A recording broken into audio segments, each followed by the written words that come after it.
Hello everyone, welcome to our academy, The Selected One. Today we are discuss about English pedagogy's questions. Let's start our first question. This session is important for CTAT, D2SB and all exams. चलिए start करते हैं हमारा first question. देखिए, Cummins distinctions between BICS and CALP suggest that जो gym Cummins ने अपनी theory दी थी उसमें जो BICS है and CALP है उसमें वो क्या कहना चाहता है अपनी थ्योरी में, कैसे सजेस्ट करता है। चलिए देख लेते हैं। सबसे पहले हम देख लेते हैं कि BICS होता क्या है एंड CALP क्या होता है। देखिए, BICS की फुल फॉर्म क्या है? बेसिक इंटरपर्सनल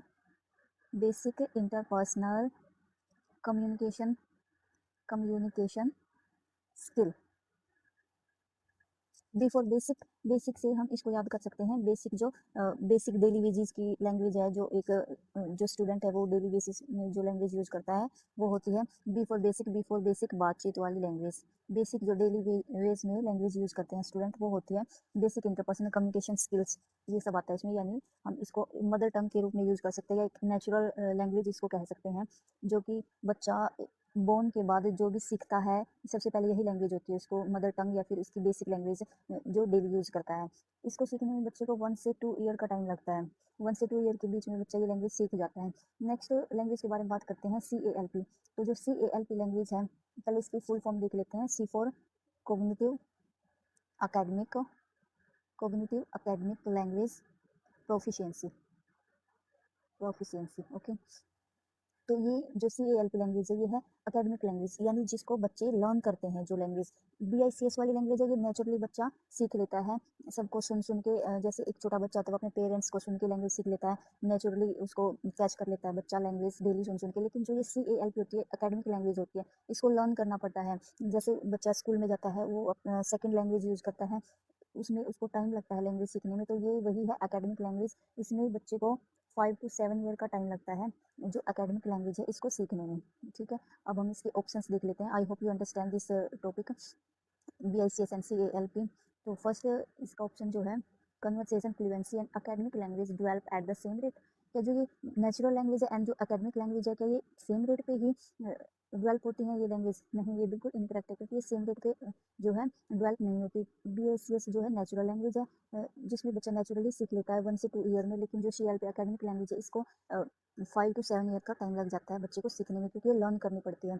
और BICS को हम मदर टंग के कंपैरिजन में रख सकते हैं, बिकॉज BICS ये also natural language and mother tongue is also natural language. तो नेक्स्ट ऑप्शन देख लेते हैं। Academic language proficiency generally takes much longer to develop than conversation fluency.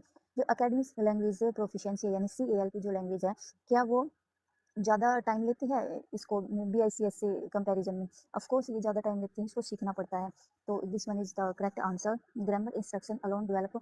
क्या सिर्फ ग्रामर इंस्ट्रक्शन से ही हम CALP को डेवलप कर सकते हैं? नहीं, ऐसा कुछ नहीं है। सिर्फ ग्रामर पर ही फोकस नहीं किया जाता है इसमें। नेक्स्ट ऑप्शन देख लेते हैं। BICS is more difficult than CALP। क्या BICS इससे CALP से डिफिकल्ट है? नहीं, मैंने आपको बताया कि डिफिकल्ट नहीं है। डिफिकल्ट तो ये रही क्योंकि इसको सीखने में टाइम लगता है। ये तो नेचुरल लैंग्वेज है, जो डेली बच्चा जो सुनता है उस चीज़ को ही एक्वायर कर लेता है, तो ये नेचुरली अपने आप ही आ जाती है, इसको सीखना नहीं पड़ता। लेकिन जो CALP है एकेडमिक लैंग्वेज है, इसको सीखने में टाइम लगता है, इसको सीखना पड़ता है। तो ये रॉन्ग रहेगा। तो इसका करेक्ट आंसर है option number B। I hope you understand this question. अगर किसी भी बच्चे को कोई प्रॉब्लम है तो वो कमेंट करके पूछ सकता है। नेक्स्ट क्वेश्चन पे हम चलते हैं। Which assessment provide evidence of students' ability to perform authentic language task? चलो अब ये बतानी है कि कौन सी वो असेसमेंट है जो कि बच्चे का ऑथेंटिक ऑथेंटिक असेसमेंट करती है, उसकी जो परफॉर्मेंस है, जो वो परफॉर्म कर रहा है जो भी टास्क, उसके अकॉर्डिंग कौन सी असेसमेंट बच्चे को उसकी डेवलपमेंट को ऑल ओवर चेकआउट करती है, ये बताना है इस क्वेश्चन में बेसिकली। तो सबसे फर्स्ट ऑप्शन देख लेते हैं। Objective grammar test. क्या ग्रामर टेस्ट करके बच्चे का जो है परफॉर्मेंस टेस्ट हो सकता है, असेसमेंट हो सकती है? नहीं, ग्रामर से नहीं हो सकती। परफॉर्मेंस बेस्ड असेसमेंट, देखिए ये बिल्कुल करेक्ट है, क्योंकि अगर बच्चे की परफॉर्मेंस, उसकी एबिलिटी को चेक करना है, उसकी एबिलिटी की जो है एबिलिटी को देखना है बच्चे की, तो हम उसको परफॉर्मेंस बेस्ड असेसमेंट से चेकआउट कर सकते हैं बच्चे की ऑल ओवर एबिलिटी की, बच्चे ने कौन सी टास्क परफॉर्म की है या अभी तक बच्चे ने क्या सीखा है, कितनी उसमें परफॉर्मेंस है, क्या बच्चे की एबिलिटी है, ये सब इसमें परफॉर्मेंस बेस्ड असेसमेंट में चेक कर सकते हैं। नेक्स्ट है मैचिंग एक्सरसाइज। क्या एक्सरसाइज मान लो ये क्वेश्चन दिए गए हैं, इनको ऐसे मैच करना है, क्या मैचिंग क्वेश्चन से बच्चे की असेसमेंट या उसकी एबिलिटी का पता चलता है? नहीं। और fill in the blanks, blank से भी नहीं पता चलता है बच्चे की एबिलिटी का, उसकी परफॉर्मेंस का, कि बच्चा क्या टास्क परफॉर्म कर रहा है, बच्चे की क्या एबिलिटी है, ये सब उसकी परफॉर्मेंस बेस्ड असेसमेंट में चेकआउट होता है। उसकी ऑल ओवर डेवलपमेंट, जो बच्चे ने सीखा है, जहाँ तक सीखा है, ये सब उसके परफॉर्मेंस असेसमेंट से हम पता लगा सकते हैं। तो इसका ऑप्शन रहेगा option number second. Next question पे चलते हैं। Which classroom practice best promote metacognitive awareness. तो बताना है मेटाकोग्निटिव अवेयरनेस को सबसे ज़्यादा कौन सी क्लासरूम बेस्ट प्रमोट करेगी, ये सब बताना है। क्या मेमोराइजिंग वोकैब को मेमोराइज करा देंगे बच्चों को, वोकैब रट के क्या बच्चों की जो है कोग्निशन, उनका संज्ञान बढ़ सकता है? नहीं। सिर्फ रटाने से कुछ नहीं होता। और memorization is a negative word, इसको नेगेटिव कैटेगरी में रखते हैं according to pedagogy. Okay, next जो है ऑप्शन देख लेते हैं। Reflecting on learning strategy through journals. देखिए, जो बच्चे की लर्निंग स्ट्रेटजी है, मानो एक बच्चे की एबिलिटी कुछ और है, सेकंड बच्चा है उसकी एबिलिटी कुछ और है, अगर एक टीचर जो है डिफरेंट डिफरेंट लर्निंग स्ट्रेटजी को यूज करेगा अकॉर्डिंग टू चाइल्ड नीड, तो वो एक बेस्ट ऑप्शन रहेगा for all kind of student. Then this one is the correct answer. Next है कॉपी नोट्स। क्या नोट्स को कॉपी करके बच्चे की जो है कोग्निशन को प्रमोट किया जा सकता है? नहीं, बिल्कुल भी नहीं। लास्ट देख लेते हैं। रिपीटिंग डायलॉग, डायलॉग को रिपीट करने से भी उसका संज्ञान नहीं बढ़ सकता स्टूडेंट का। तो second is the right option. Next question पे चलते हैं। Which theorist propose the concept of language acquisition device. देखिए, ये जो लैंग्वेज एक्विजिशन डिवाइस है एलईडी, तो ये बताना है इसको किसने दिया था, कौन से थ्योरिस्ट ने इसके ऊपर जो है अपनी थ्योरी दी थी। तो सबसे पहले हम देख लेते हैं फर्स्ट ऑप्शन क्या है, जीन पियाजे। जीन पियाजे ने कौन सी थ्योरी दी थी? कोग्निटिव डेवलपमेंट की। जीन पियाजे ने कोग्निटिव डेवलपमेंट थ्योरी दी थी। जीन पियाजे का मानना क्या था कि सबसे पहले एक बच्चा है, एक स्टूडेंट है, सबसे पहले स्टूडेंट के क्या अंदर क्या आता है कि संज्ञान आता है, कोग्निशन आता है, ऐसा जीन पियाजे ने बोला था। उसके बाद उसकी लैंग्वेज डेवलप होती है। जीन पियाजे ने क्या कहा था? सबसे पहले बच्चे के अंदर क्या संज्ञान होता है, उसके बाद लैंग्वेज का डेवलपमेंट होता है। ठीक है, नेक्स्ट है नोम चॉम्स्की। नोम चॉम्स्की इसका right answer, because Noam Chomsky ने ही एलईडी जो डिवाइस है उसके बारे में थ्योरी दी थी। नोम चॉम्स्की ने कहा था कि बच्चा जो है इन बोन, यानी बोन से लेके अपने बोन से ही बच्चे के अंदर जो एलईडी डिवाइस होती है, लैंग्वेज एक्विजिशन डिवाइस होती है, कि बच्चा जब पैदा होता है तब से ही वो लैंग्वेज के साथ ही पैदा होता है, उसके अंदर लैंग्वेज होती है, ऐसा नोम चॉम्स्की ने कहा था। नोम चॉम्स्की ने कहा था कि बच्चे के अंदर जो इन्नेट एबिलिटी होती है, लैंग्वेज की इन्नेट होती है, यूनिवर्सल ग्रामर होती है बच्चे के अंदर, यूनिवर्सल यूनिवर्सल ग्रामर लेकर पैदा होता है बच्चा, ऐसा नोम चॉम्स्की ने कहा था। तो ये इसका राइट आंसर रहेगा। चलो नेक्स्ट ऑप्शन हम इसका डिस्कस कर लेते हैं। स्किनर। स्किनर ने थ्योरी दी थी बिहेवियरिज्म की। बिहेवियरिज्म की थ्योरी जो है स्किनर ने दी थी। स्किनर ने क्या कहा था कि जो बच्चा है वो या तो इमिटेशन से सीखता है, या री इन्फोर्समेंट से, या तो मतलब उसको ये रहेगा कि मुझे रिवॉर्ड मिलेगा इसलिए सीखना है, या उसे पनिशमेंट के डर से सीखना होता है, ऐसा स्किनर ने कहा था। और स्किनर ने एक और थ्योरी दी थी, उसने बोला था कि बच्चा है कोई, उसके पहले उसको हम एक स्टिमुलस देंगे, ठीक है, स्टिमुलस देंगे, उसके बाद वो रिस्पॉन्स करेगा, उसके बाद बच्चा रिस्पॉन्स करेगा, फिर उसको री इन्फोर्समेंट मिलेगा, ऐसा स्किनर ने कहा था। तो जो एलएडी की बात है ये स्किनर ने कहीं पे भी नहीं कही है, इसमें नोम चॉम्स्की ने ये बात बोली है। नेक्स्ट हम ब्रूनर को भी डिस्कस कर लेते हैं। तो ब्रूनर ने हम सोशल इंटरेक्शन थ्योरी दी थी। ब्रूनर ने कहा था कि जो बच्चा है वो सोशल कनेक्ट सोशल कनेक्शन या फिर सोशल इंटरेक्ट, जैसे जैसे बच्चा समाज में जाता है, जैसे जैसे वो समाज में जाता है, लैंग्वेज देखता है, तो उसकी जो इंटरेक्शन करता है, तो उसकी जो लैंग्वेज है वो अपने आप डेवलप हो जाती है। यानी मेन ये है कि ब्रूनर ने बोला था बच्चे को सोशली कनेक्ट कराओ तो वो अपने आप लैंग्वेज डेवलप कर लेगा। जैसे भी वो सोशल या जैसे भी समाज में बच्चा जाता है, जैसे भी उसको एनवायरनमेंट मिलता है, सोशल या एनवायरनमेंट जैसा बच्चे को मिलता है, वैसे वैसे बच्चे की जो है लैंग्वेज डेवलप होती जाती है, लैंग्वेज डेवलप होती है। तो ऐसा ब्रूनर ने कहा था। ओके, तो नेक्स्ट क्वेश्चन हम देख लेते हैं। I hope you understand this question. Next question है हमारे पास, which activity best reflect the process writing process.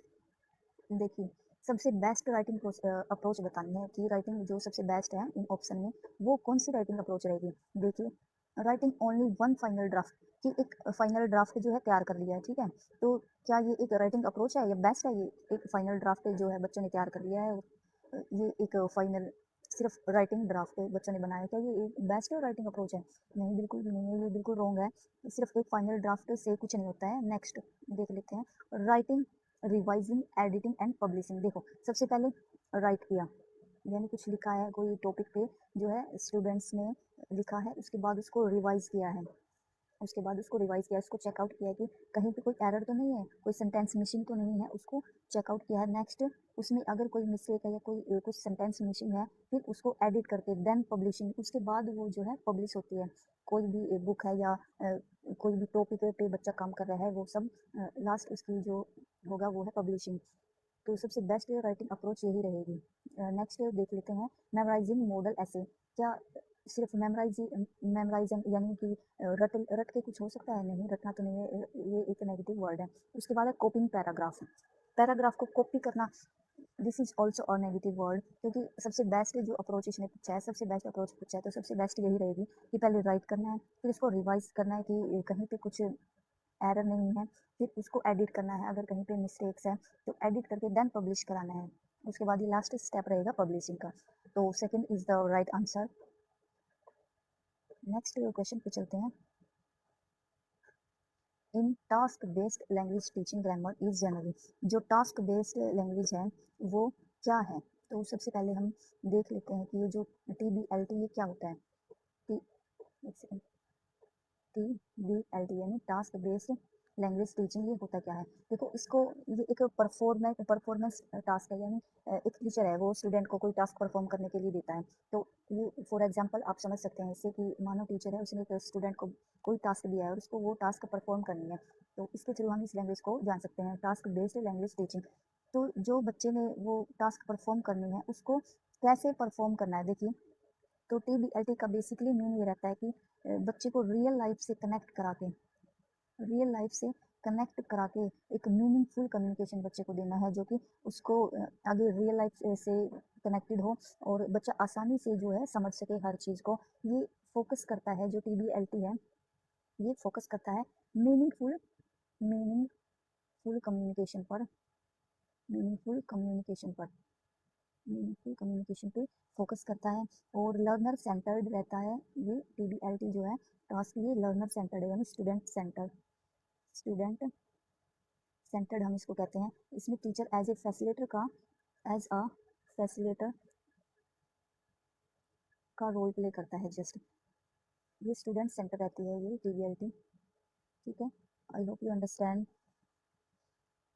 And एक चीज़ और याद करना, लर्निंग बाय डूइंग का कंसेप्ट इसमें रहता है, यानी बच्चा जो है करके सीखता है, प्रैक्टिकली चीज़ों को सीखता है, रियल लाइफ से कनेक्ट करके चीज़ों को सीखता है, मीनिंगफुल जो है कम्युनिकेशन सीखता है। इन सब पे फोकस करता है TBLT। देखो, दो तीन वर्ड याद रख लेना, एक तो रख लेना मीनिंगफुल, मीनिंगफुल कम्युनिकेशन, ठीक है। बच्चा मीनिंगफुल कम्युनिकेशन पर फोकस करता है। सेकेंड है learning by doing, learning by doing. And third is a real life task, real life से कनेक्ट करके बच्चों को सिखाना, बच्चों को करके सीखने का मौका देना, यानी बच्चे खुद करें तब वो सीखें, ऐसा है इसमें TBLT में। नेक्स्ट जो है, ओके, अब इसके ऑप्शन डिस्कस कर लेते हैं। इग्नोर कम्प्लीटली, क्या जो है स्टूडेंट को इग्नोर करेंगे? बिल्कुल इग्नोर करेंगे नहीं, this is are wrong. Next है प्रेजेंटेड एज नीडेड ड्यूरिंग और आफ्टर मीनिंगफुल टास्क। देखिए, अभी मैंने आपको बताया था कि मीनिंगफुल कम्युनिकेशन पर फोकस करता है, यानी सेम यही है कि बच्चा जो मीनिंगफुल टास्क परफॉर्म करता है। This one is the right answer. Memorize before communication, क्या मेमोराइज करना है? मेमोराइज तो नेगेटिव वर्ड है, मेमोराइज तो करना नहीं है। टेस्टेड बिफोर इंस्ट्रक्शन, से पहले टेस्ट करना, हाँ देखो टेस्टेड अच्छा है before instruction, but this one is the right option कि बच्चा एक मीनिंगफुल टास्क परफॉर्म करता है। तो सेकंड जो है इसका राइट आंसर रहेगा। नेक्स्ट क्वेश्चन पे चलते हैं, which of the following best demonstrate scaffolding. देखिए, बताना कि जो स्कैफोल्डिंग है वो इन ऑप्शन में, सॉरी, देखिए स्कैफोल्डिंग को सबसे बेस्ट कौन सा ऑप्शन जो है डेमोन्स्ट्रेट कर रहा है। सबसे पहले हम जान लेते हैं कि स्कैफोल्डिंग होता क्या है। देखिए, स्कैफोल्डिंग को हम एक हिंट से याद कर ले रख लेते हैं। जहाँ पे भी आपको स्कैफोल्डिंग वर्ड दिखे तो वहाँ पे आप याद रख लेना कि ऑप्शन में या तो कहीं पे हिंट मिलेगा या कहीं पे हेल्प मिलेगा। यानी स्कैफोल्डिंग का मतलब यही होता है कि जो स्टूडेंट है और टीचर है, टीचर के द्वारा स्टूडेंट को एक टेम्परेरी हेल्प प्रोवाइड करना, एक टेम्परेरी सपोर्ट देना, एक हिंट देना। देखो, स्टूडेंट है, उसको कोई टास्क दी गई है, स्टूडेंट को कोई टास्क दी गई है और वो जो है बच्चा कहीं पे अटक गया है, मान लो अपने टास्क को कंप्लीट नहीं कर पा रहा है, वो कहीं पे रुक गया है, उसको हेल्प की नीड है। तो जो टीचर है उस टाइम बच्चे को एक हिंट देगा, अपने टास्क को कंप्लीट करने के लिए हिंट देगा, एक टेम्परेरी हेल्प प्रोवाइड करेगा, एक हिंट देके बच्चे को समझाएगा कि अब इस टास्क को जो है ऐसे परफॉर्म करो। एज ए हिंट, मतलब पूरी जो है हेल्प नहीं देगा, बट उस टाइम पे जो बच्चे को नीड है उसके अकॉर्डिंग जो है अपनी टेम्परेरी सपोर्ट देगा टीचर अपने स्टूडेंट को। ठीक है, फिर वो उसके बाद अपनी टास्क परफॉर्म कर सकता है आराम से। तो स्कैफोल्डिंग का बेसिकली मीनिंग यही है कि टीचर के द्वारा स्टूडेंट को जब उसको ज़रूरत है तब हेल्प प्रोवाइड करना, एक टेम्परेरी हेल्प प्रोवाइड करना। ठीक है, ऑप्शन देख लेते हैं अब हम इसके। Giving student all answer. देखो, ऐसा तो मैंने नहीं कहा कि जो है स्टूडेंट को ऑल आंसर यानी टीचर सारे आंसर ही दे देगा, नहीं, ये तो बिल्कुल गलत है। Next providing temporary support. देखिए, अभी मैंने बताया था कि टेम्परेरी हेल्प प्रोवाइड करना एंड ग्रेजुअली विड्रॉ इट, और फिर जितनी नीड है स्टूडेंट को एक टेम्परेरी हेल्प प्रोवाइड कर देना, फिर उसको विड्रॉ कर लेना, बस यही है टीचर, यही है स्कैफोल्डिंग, टीचर के द्वारा दी गई एक टेम्परेरी हेल्प या कोई hint. Next, avoiding difficult task. Difficult task को अवॉइड क्यों करना है। नेक्स्ट है करेक्टिंग एवरी मिस्टेक। हर मिस्टेक को भी नहीं जो है करेक्ट करना इमीडिएट, ये भी बिल्कुल रॉन्ग है, यानी इसका आंसर रहेगा option number B, second is the right answer. Next question देख लेते हैं। Which reading strategy require student to predict content before reading. देखिए, बेस्ट रीडिंग स्ट्रेटेजी बतानी है जो कि क्या प्रेडिक्ट करे बिफोर रीडिंग, रीडिंग से पहले बच्चा प्रेडिक्ट करे, ये बताना है। देखो, अब इसके ऑप्शन देख लेते हैं। सबसे पहले रीडिंग स्ट्रेटेजी बतानी है। देखिए, फर्स्ट वन क्या है, स्कैनिंग। स्कैनिंग का क्या मतलब होता है। देखिए, scanning and screening also different question, exam में इससे रिलेटेड क्वेश्चन भी आ जाता है कि पूछ लेंगे स्कैनिंग क्या है, स्क्रीनिंग क्या होता है। तो स्कैनिंग हम देख लेते हैं क्या होता है। किसी भी टॉपिक को डीपली एनालाइज करना, बिल्कुल ऐसे हर वर्ड टू वर्ड, हर सेंटेंस डीपली एनालाइज करना, ये होता है स्कैनिंग। बिल्कुल हर चीज़, छोटी से छोटी चीज़ को ध्यान से देखना, इसे स्कैनिंग होता है। नेक्स्ट, स्कीमिंग क्या होता है। स्कीमिंग होता है कि अपने इंजॉयमेंट के लिए स्टूडेंट जो है या कोई बच्चा अपने इंजॉयमेंट के लिए कोई चीज़ करता है, सेल्फ सेटिस्फेक्शन के लिए कोई चीज़ करता है। जैसे कि बच्चे को बुक रीड करनी है या कोई स्टोरी बुक पढ़ रहा है, उसको उसमें से कुछ ये नहीं चाहिए कि बिल्कुल डीपली उस चीज़ को एनालाइज करना है, नहीं। उसको बस ये है कि मुझे अपने सेल्फ सेटिस्फेक्शन के लिए या फिर अपने बस इंजॉयमेंट के लिए ये चीज़ करनी है, स्टोरी बुक रीड करनी है, ये होता है स्कीमिंग। नेक्स्ट ऑप्शन देख लेते हैं, प्री वीविंग। देखिए, अब इसमें ऑप्शन में क्या है, प्री रीडिंग, इसको ऐसे कर लेते हैं। प्री क्या होता है, पहले, यानी इसने क्या पूछा है, रीडिंग से पहले, तो वही है प्री रीडिंग। जो भी बच्चा रीड करता है या कुछ राइट करता है उससे पहले उस चीज़ के बारे में सोचना, उस चीज़ के बारे में प्लानिंग करना। ठीक है, प्रेडिक्शन करना, प्रेडिक्ट करना। ठीक है, प्लानिंग करना, प्रेडिक्शन करना किसी चीज़ से पहले। अब देखो, इसको ऐसे ले सकते हैं कि मान लो कुछ बच्चे को जो है कोई टास्क परफॉर्म करनी है, ऐसे ही ले लेते हैं, कोई टास्क परफॉर्म करनी है बच्चे को। ठीक है, वो परफॉर्म करने से पहले उसके बारे में प्लानिंग करता है कि मुझे ये कैसे करना है, उसका एक आइडिया तैयार करता है, एक प्लानिंग तैयार करता है, उसको प्रेडिक्ट करता है कि ऐसे ऐसे मुझे ये टास्क परफॉर्म करनी है, इसका क्या रिजल्ट रहेगा, कैसे मुझे ये करना है, ये सब प्लानिंग करता है। यही होता है प्री रीडिंग या प्रेडिक्शन या फिर बिफोर रीडिंग, जो रीडिंग स्ट्रैटेजी है स्टूडेंट करता है। तो इसका आंसर रहेगा प्री रीडिंग। नेक्स्ट हम ऑप्शन भी डिस्कस कर लेते हैं, क्या पता यहीं से क्वेश्चन बन जाए। Proof reading. देखिए, ये मैंने सिर्फ टोटली जो है एग्जाम ओरिएंटेड क्वेश्चन उठाए हैं। ठीक है, अभी देख लेते हैं प्रूफ रीडिंग क्या होता है। प्रूफ रीडिंग को हम ऐसे जान लेते हैं कि proofreading is a error, sorry, error check. Error check से हम इसको जान लेते हैं, एरर चेक करना, करेक्ट करना, करेक्शन करना, प्रूफ रीडिंग। अब देखो, बच्चे ने अपना कुछ टॉपिक बनाया है, ठीक है, उसको फिर वो ऐसे चेकआउट करेगा कि इसमें कुछ एरर तो नहीं है, कहीं सब कुछ चेकआउट करके, यही मतलब प्रूफ रीडिंग एग्जैक्टली यही होता है कि एरर को चेक करना, उनको सुधारना, यही प्रूफ रीडिंग का काम है। ठीक है, बच्चा कोई मतलब टास्क परफॉर्म कर रहा है या कुछ लिख रहा है, एक्चुअली राइटिंग में ही एरर होता है, इसमें रिटर्न में ही आएगा ये, क्योंकि अभी मान लो कि बच्चे ने कुछ लिखा है, लिख के ये आफ्टर वाली प्रोसेस है कि पहले राइट किया है, यानी पहले कुछ लिखा है, पहले राइट किया है, देन उसने जो है एरर चेक किया है, एरर चेक कि कहीं पे कुछ मिस्टेक तो नहीं है। तो यही है प्रूफ रीडिंग, एरर को चेक करना, करेक्ट करना, बस। ये आफ्टर वाली प्रोसेस है और ये बिफोर वाली प्रोसेस है, तो इसका आंसर रहेगा आंसर नंबर सी। नेक्स्ट हम क्वेश्चन देख लेते हैं।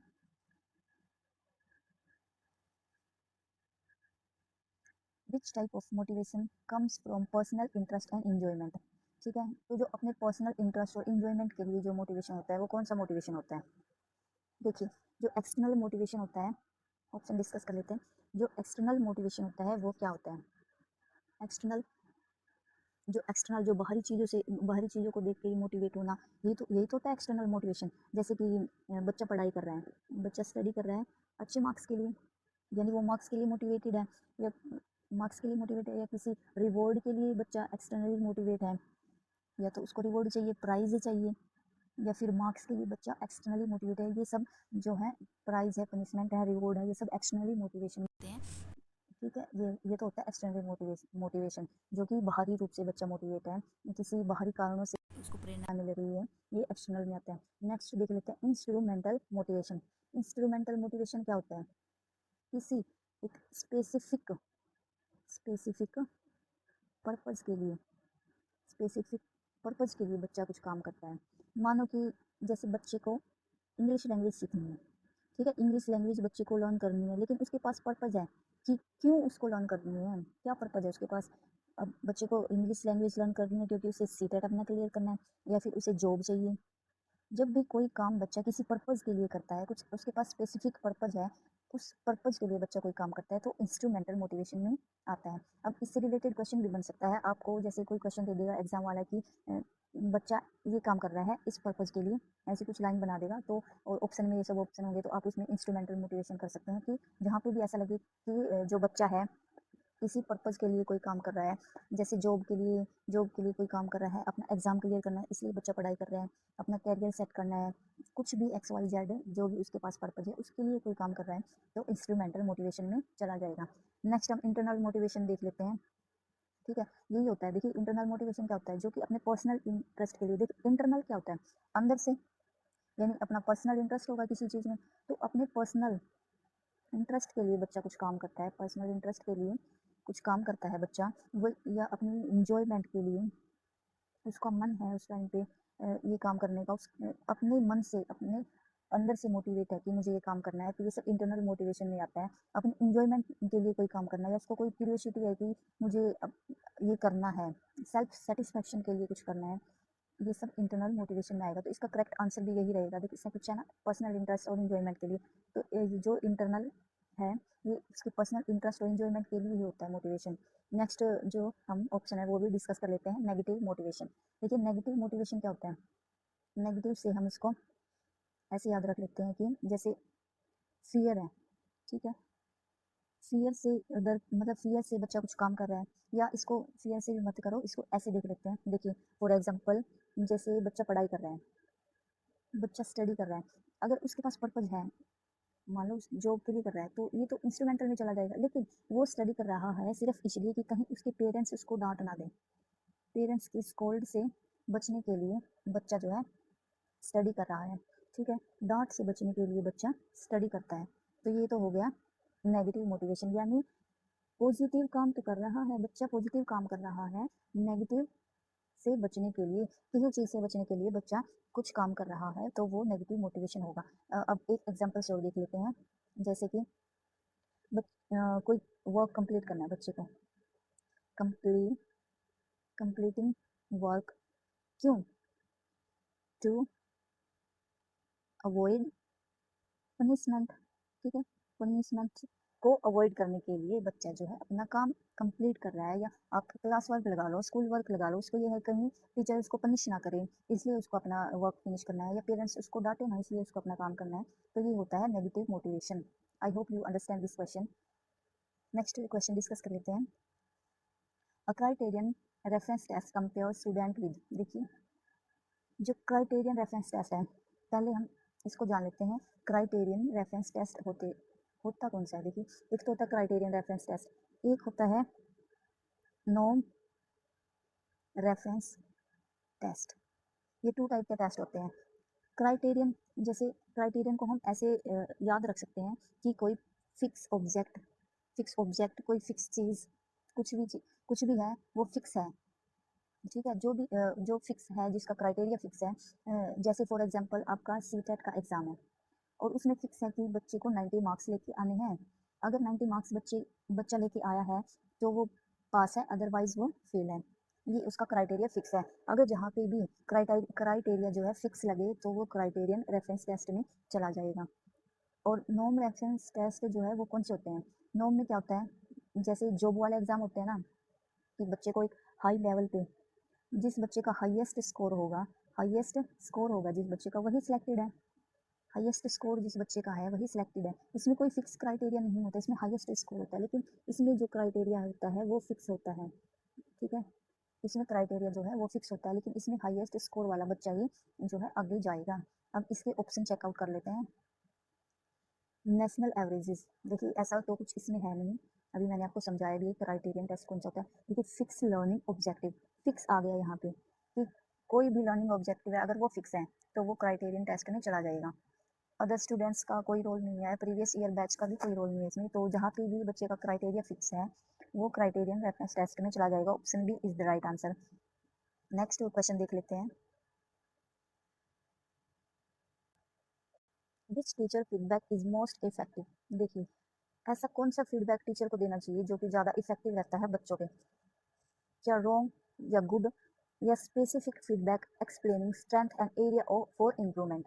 देखिए, यही अच्छा लग रहा है। अगर बच्चे को हम ऐसे रॉन्ग या राइट ऐसे करके ही बताएंगे तो बच्चे में कोई इम्प्रूवमेंट नहीं होगी, वो सिर्फ ये चेकआउट करेगा कि मेरा रॉन्ग है, ये राइट है, ओके। लेकिन अगर एक टीचर है वो बच्चे को एक स्पेसिफिक फीडबैक देता है, उसको एक्सप्लेन करता है, या उसको ऐसे बताता है कि इस एरिया में उसको इम्प्रूवमेंट की ज़रूरत है, यहाँ पे बच्चे को प्रॉब्लम आ रही है, यहाँ पे इम्प्रूवमेंट चाहिए बच्चे को, ये सब अगर टीचर उसको बताएगा तो ऑफकोर्स ये फीडबैक अच्छा रहेगा, क्योंकि स्टूडेंट है वो अपने फीडबैक पे वर्क करेगा, जहाँ पे उसको प्रॉब्लम आ रही है उस पर वर्क करेगा, उसको इम्प्रूव करेगा। तो this one is the right answer. Next question पे चलते हैं। Which language skill is primary involve in note making during a lecture?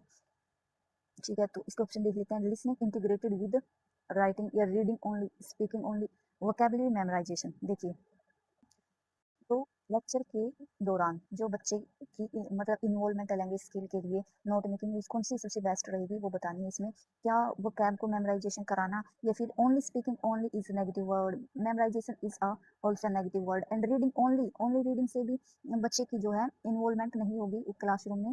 देखिए, लिसनिंग इंटीग्रेटेड विद राइटिंग, अब इसने क्या कहा है, which language skill is primary involve note making, तो राइटिंग का तो कौन सी ज़्यादा जो है इन्वॉल्वमेंट रहेगी इस टाइम पे? अब लिसनिंग है, लिसनिंग के साथ साथ बच्चे को राइट करा रहा है एक टीचर, उसकी सुन भी रहा है, तो ये जो है बेस्ट स्किल रहेगी लैंग्वेज इंप्रूव करने के लिए, क्योंकि ओनली रीडिंग से लैंग्वेज इंप्रूव नहीं होगी, ओनली स्पीकिंग से भी नहीं। लिसनिंग, उसको लिसन करेंगे, फिर उसके मतलब राइट करेंगे, लिसन करेंगे, ये सब यही इसका बेस्ट ऑप्शन रहेगा। बच्चे को हर चीज़ में इम्प्रूवमेंट होगी, ओनली रीडिंग में नहीं, ओनली स्पीकिंग में नहीं, और वोकैब को मेमोराइजेशन करा के भी नहीं हो सकता, क्योंकि ऑल ओवर जो है बच्चे का डेवलपमेंट जरूरी है। नेक्स्ट क्वेश्चन देख लेते हैं।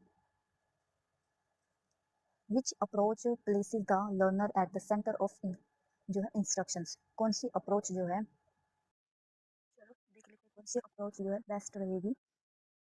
फर्स्ट क्या है, teacher centred instructions, learner centred pedagogy, lecture method, grammar translation method. देखिए, सबसे बेस्ट जो है पैडागोजी में आप सबको पता ही होगा, जो लर्नर सेंटर होती है, स्टूडेंट सेंटर कोई भी चीज़ होती है वो सबसे बेस्ट रहेगी। सबसे बेस्ट अप्रोच है लर्नर सेंटर अप्रोच, यानी बच्चे के अकॉर्डिंग उस अप्रोच को फुलफिल करना, जैसे बच्चे की नीड है, जिस टाइप को बच्चे की एबिलिटी एबिलिटी है उसके अकॉर्डिंग उसको अप्रोच प्रोवाइड करना, उसके अकॉर्डिंग काम करना, यही एक टीचर के को जो है काम करना चाहिए। सबसे बेस्ट यही है कि बच्चे के अकॉर्डिंग टीचर को अपनी अप्रोच करनी चाहिए, ठीक है। आई होप यू अंडरस्टैंड। जैसी भी बच्चे को ज़रूरत है, जिस टाइप का बच्चा है उस टाइप के बच्चे को उस टाइप की अप्रोच के साथ ही डील करना, यही बेसिकली टीचर का काम होना चाहिए, अकॉर्डिंग टू चाइल्ड्स नीड उसको अप्रोच प्रोवाइड करना। नेक्स्ट क्वेश्चन देख लेते हैं। Which assessment tool best measure long term student growth. देखिए, कौन सी जो असेसमेंट है सबसे बेस्ट रहेगी बच्चे की लॉन्ग टर्म ग्रोथ के लिए। फर्स्ट ऑप्शन देख लेते हैं, सरप्राइज टेस्ट। ये क्या कोई सरप्राइज टेस्ट करके बच्चे की लॉन्ग टर्म ग्रोथ का पता चल सकता है, मेजर कर सकते हैं उसको, असेस कर सकते हैं? नहीं, सरप्राइज टेस्ट से बच्चे की लॉन्ग टर्म ग्रोथ असेस नहीं कर सकते। उससे उस टाइम की जो है असेसमेंट का पता चल सकता है कि बच्चा उस टाइम पे, कई बार क्या होता है बच्चा अच्छा परफॉर्म कर रहा है लेकिन ऐसी सिचुएशन बन जाती है कि उस टाइम पे बच्चा अच्छा परफॉर्मेंस नहीं कर पाता। तो इससे बच्चे का ऑल ओवर डेवलपमेंट तो हम वो नहीं कर सकते ना कि बच्चा अब ऐसा ही है या कोई बच्चा परफॉर्मेंस अच्छा नहीं कर रहा है किसी प्रॉब्लम की वजह से, तो इससे उसकी ऑल ओवर जो हम असेसमेंट मेजर नहीं कर सकते। नेक्स्ट हम देख लेते हैं पोर्टफोलियो। पोर्टफोलियो क्या होता है? पोर्टफोलियो बच्चे की जो है ऑल ओवर डेवलपमेंट का पता चलता है। ये एक लॉन्ग टर्म प्रोसेस है, इसमें एक सिस्टमेटिक तरीके से स्टूडेंट की लर्निंग उसकी प्रोग्रेस, बच्चे की एफर्ट और अचीवमेंट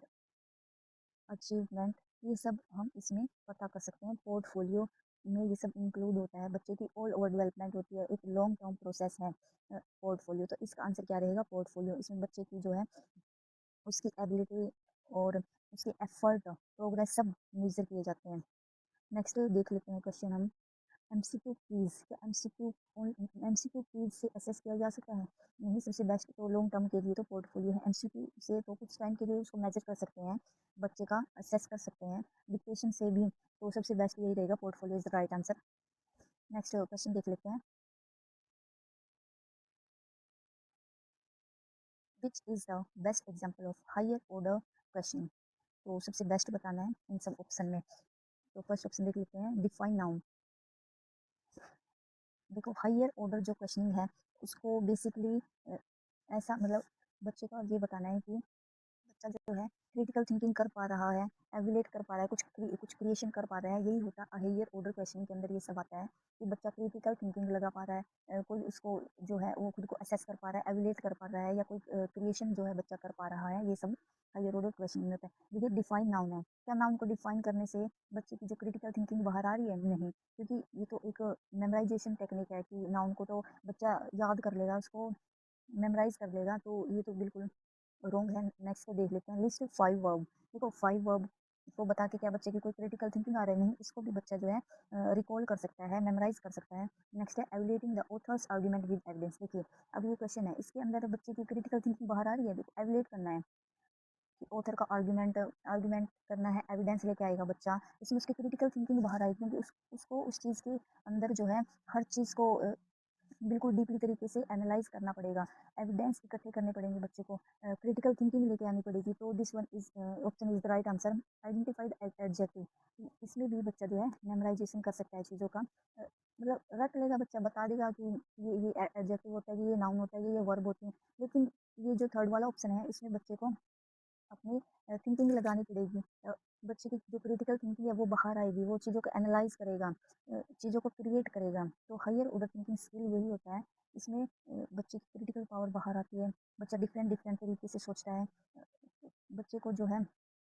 डिफरेंट डिफरेंट तरीके से एक एक चीज़ को डिफरेंट तरीके से सोचता है कि इसके लिए ये रहेगा, ये रहेगा, ये रहेगा। यही सब जो है हायर ऑर्डर क्वेश्चनिंग में आता है, डिफरेंट डिफरेंट तरीके से एक चीज़ को सोचना, फिर आर्गुमेंट करेगा, एविडेंस के साथ एविलेट करेगा, जस्टिफाई करेगा अपनी चीज़ों को, कंपेयर करेगा, क्रिटिसाइज करेगा। तो ये सी वाला ऑप्शन इसका जो है बेस्ट रहेगा।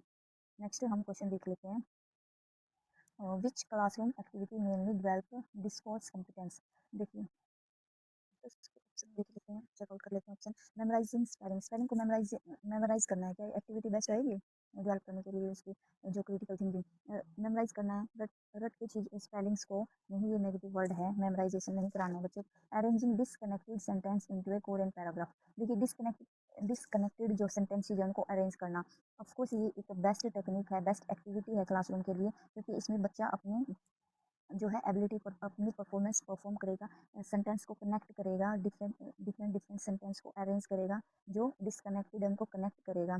नेक्स्ट है फिलिंग आर्टिकल। आर्टिकल फिल करने से भी नहीं और लर्निंग सिनोनिम को लर्न करने से भी नहीं होगा, क्योंकि ये ऑप्शन जो है बेस्ट रहेगा कि बच्चा डिफरेंट डिफरेंट सेंटेंस को अरेंज करके जो डिसकनेक्टेड है उनको कनेक्ट करेगा, एक पैराग्राफ बनाएगा अच्छा सा, तो इसमें क्रिटिकल थिंकिंग जो है बच्चे की बाहर आएगी। तो यही है कि क्रिटिकल थिंकिंग यही मेन है स्टूडेंट्स के लिए। तो second is the right answer. Next paper देख लेते हैं। The principle is central to universal design for learning. देखिए यूडीएल, यूडीएल क्या होता है? ऑप्शन से देख लेते हैं हम इसकी। Same method for every learner, क्या हर लर्नर के लिए सेम मेथड होना चाहिए? नहीं, क्योंकि किसी स्टूडेंट की कुछ नीड है, किसी स्टूडेंट की कुछ है, तो सबके लिए डिफरेंट डिफरेंट मेथड होना चाहिए। यही सबसे बेस्ट मेथड होगा। नेक्स्ट नेक्स्ट जो ऑप्शन देख लेते हैं, multiple means of engagement and representation and expression. देखो यूडीएल, यूडीएल बेसिकली क्या होता है पहले यही जान लेते हैं। यूडीएल में अकॉर्डिंग टू चाइल्ड नीड देखा जाता है कि बच्चे को क्या नीड है, उसको एक फ्लेक्सिबल वे में इंक्लूजन जो है शिक्षा दी जाती है, उसको सेम बच्चे को जो है समान अवसर दिए जाते हैं। जिस टाइप का बच्चा है उसको उसकी नीड के अकॉर्डिंग ही उसको जो है अवसर दिए जाते हैं। टीचर को फ्लेक्सिबल तरीके से बच्चों को समझाना समझाना होता है। हर बच्चे की नीड को ध्यान में रखते हुए स्टूडेंट को हर चीज़ की जानकारी जो है बच्चों को देनी चाहिए। इसमें बच्चों को जैसे किसी ऑडियो वीडियो या फिर पिक्चर्स के माध्यम से, एक्सप्रेशन के माध्यम से, ये सब इन सब चीज़ों के माध्यम से बच्चे को सिखाना चाहिए। यूडीएल बेसिकली यही होता है कि अकॉर्डिंग टू चाइल्ड नीड जो है टीचर को अपनी अप्रोच लगानी चाहिए डिफरेंट डिफरेंट स्टूडेंट के लिए। उसी के अकॉर्डिंग जैसे उसकी एबिलिटी है उसके अकॉर्डिंग ही टीचर को काम करना चाहिए।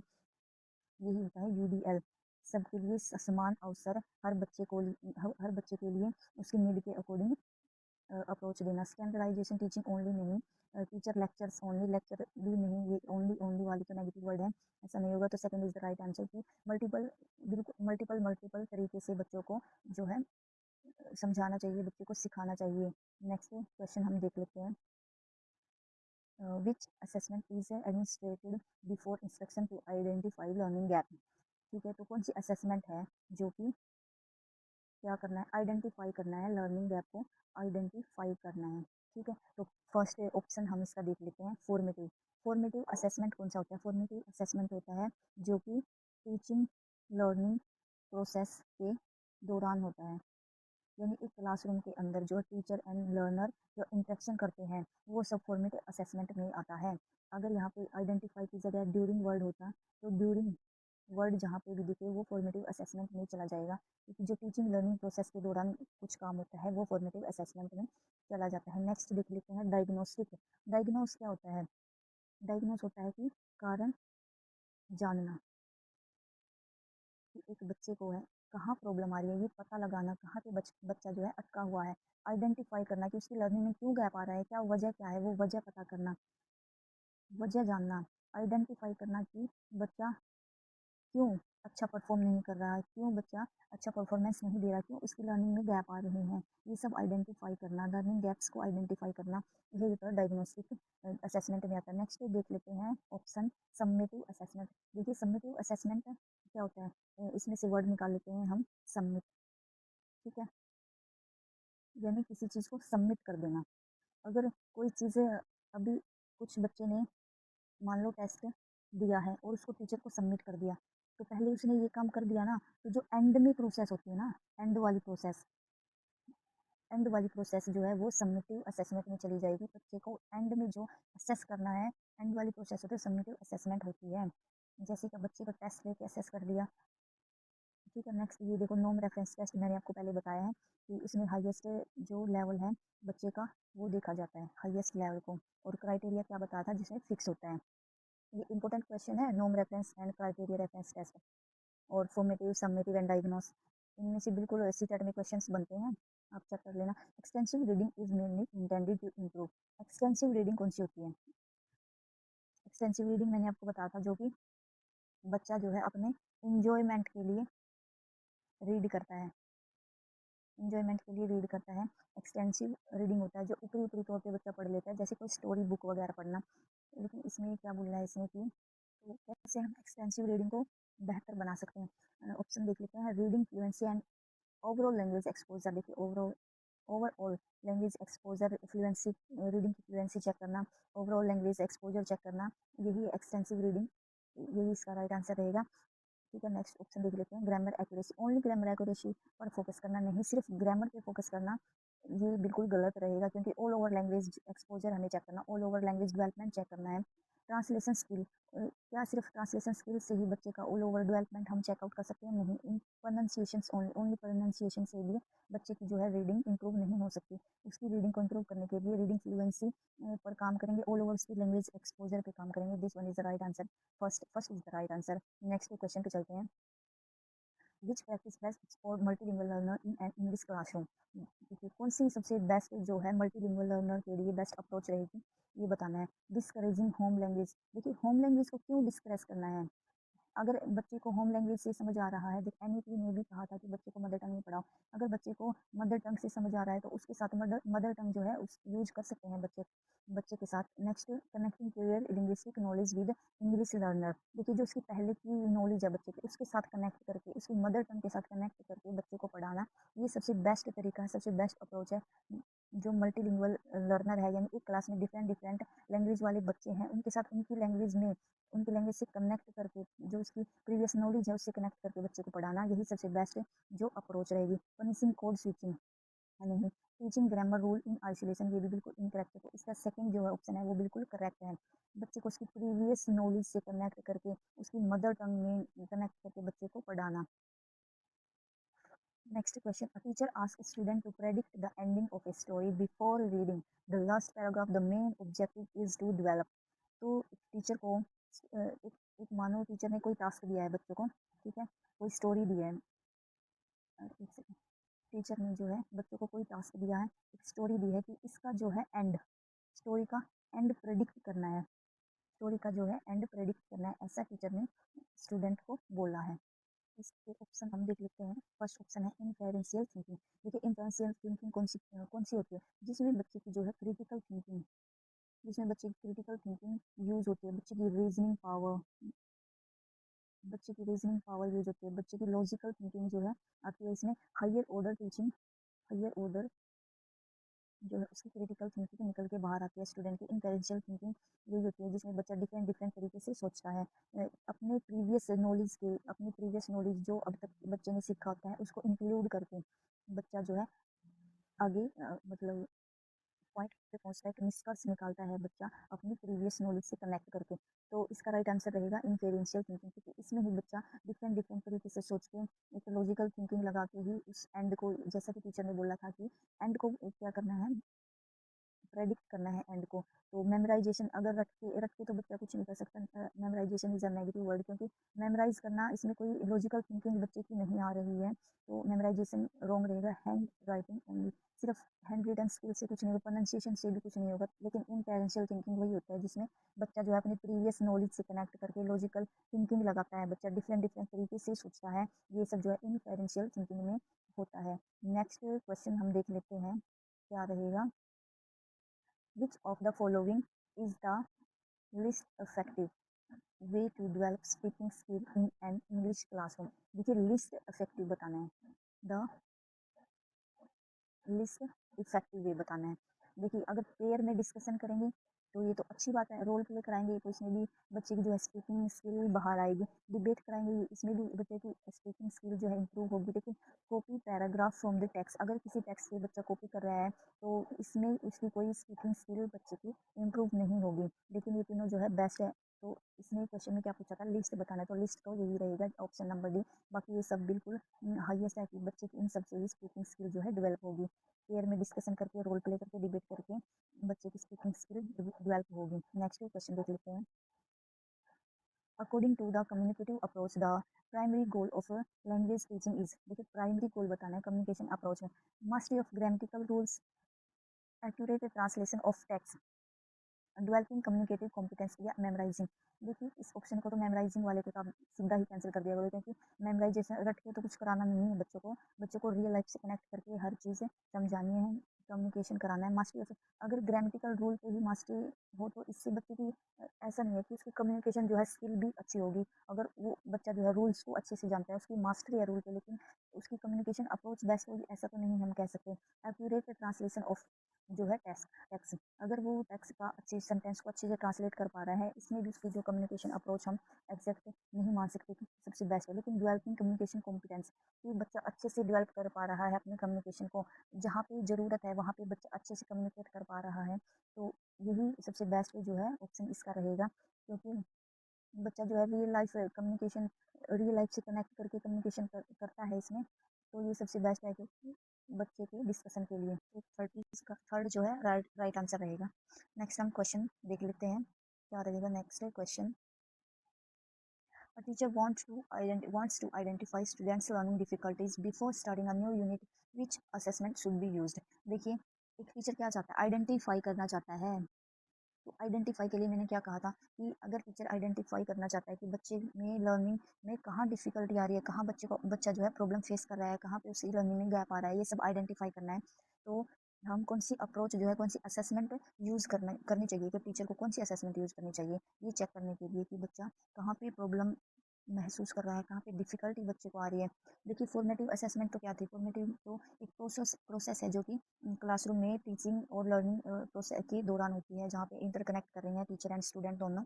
लेकिन जो डायग्नोस था, मैंने अभी आपको बताया था लास्ट वाले क्वेश्चंस में, डायग्नोस में क्या करते हैं हम, उसके कारण का पता करते हैं कि बच्चे को कहाँ पे प्रॉब्लम आ रही है। तो यही इसका राइट आंसर रहेगा, उसकी डिफ़िकल्टीज़ को जानना, इसकी प्रॉब्लम को जानना स्टूडेंट की। तो second is the right answer. Next हम क्वेश्चन देख लेते हैं फटाफट से। Which of the following best support inclusive language teaching, inclusive language teaching बतानी है सबसे बेस्ट है, कौन से ऑप्शन में रहेगी। Giving the same task to every learner without support, देखिए सेम टास्क बिना सपोर्ट के, ये तो रॉन्ग है। एनकरेजिंग ओनली फ्लुएंट लर्नर, सिर्फ फ्लुएंट लर्नर को एनकरेज करना बिल्कुल इनकरेक्ट है। Correcting every error immediate, immediate error को, अगर एरर को टीचर इमीडिएट करेक्ट करेगा तो बच्चा थोड़ा, बच्चे को ये लगेगा वो वहीं पे रुक जाएगा। बच्चा उस टाइम पे अगर अपनी टास्क कंप्लीट कर रहा है तो वो उसको कर नहीं पाएगा एकदम से, अगर उसकी एरर बताएंगे तो वो टीचर को ऐसा नहीं करना है। Providing multiple way for learner to participate and express their understanding, this one is the right answer. कि बच्चे को मल्टीपल, एक लर्नर है उसको मल्टीपल वे जो है प्रोवाइड करना, डिफरेंट डिफरेंट तरीके बच्चे को प्रोवाइड करना, उसकी अंडरस्टैंडिंग, ताकि वो अपनी अंडरस्टैंडिंग बना सके, बच्चा पार्टिसिपेट कर सके, अपनी अंडरस्टैंडिंग बना सके अच्छे से, उसको डिफरेंट डिफरेंट तरीके जो है टीचर को देने चाहिए। तो D is the right answer, D इसका राइट आंसर रहेगा।